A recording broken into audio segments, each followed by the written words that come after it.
Hello everyone, চলো আজকে আমি তোমাদের সাথে শেয়ার করব আমার আরও একটা নতুন দিনের গল্প।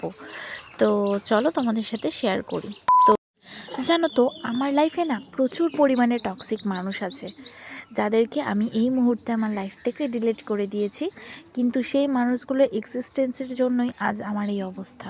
এই অবস্থা বলতে আমি বোঝাতে চাইছি, আমার এত পরিমাণে ওয়েট গেইন হয়েছে। সেই মানুষগুলোর প্রচুর প্রচুর পরিমাণে বাজে কথা আমাকে এত কষ্ট দিয়েছে, রাতের পর রাত জেগে কান্না করা, প্রচুর পরিমাণে স্ট্রেস নেওয়া আজ আমার এই ওয়েট গেইনের কারণ।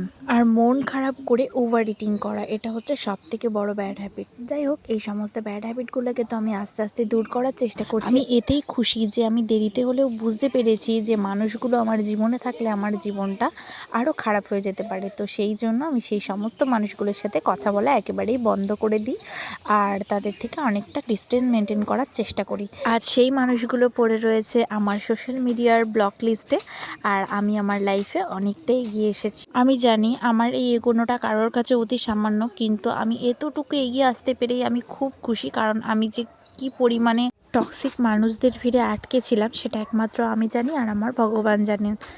তাদেরকে আমি বুঝিয়ে দিয়েছি যে তাদেরকে যে পরিমাণ সম্মান আমি দিয়েছি সেই সম্মানটা তারা অবশ্যই ডিজার্ভ করে। তোমাদের লাইফেও যদি এরকম টক্সিক মানুষ থেকে থাকে না, তো অবশ্যই আমি বলবো যে তাদের থেকে ভীষণ ভীষণ ডিস্টেন্স মেনটেন করো আর তাদেরকে তাদের জায়গাটা বুঝিয়ে দাও। এমনও কিছু মানুষ আছে যারা মিষ্টি মিষ্টি কথা বললে তোমার মনের জোর ভেঙে দেবে, তো তাদেরকেও অবশ্যই টাটা বাই বাই করে দিও। চলো দেখা হবে পরের ভিডিওতে, ততক্ষণ পর্যন্ত ভালো থেকো, সুস্থ থেকো আর সবাই সাবধানে থেকো।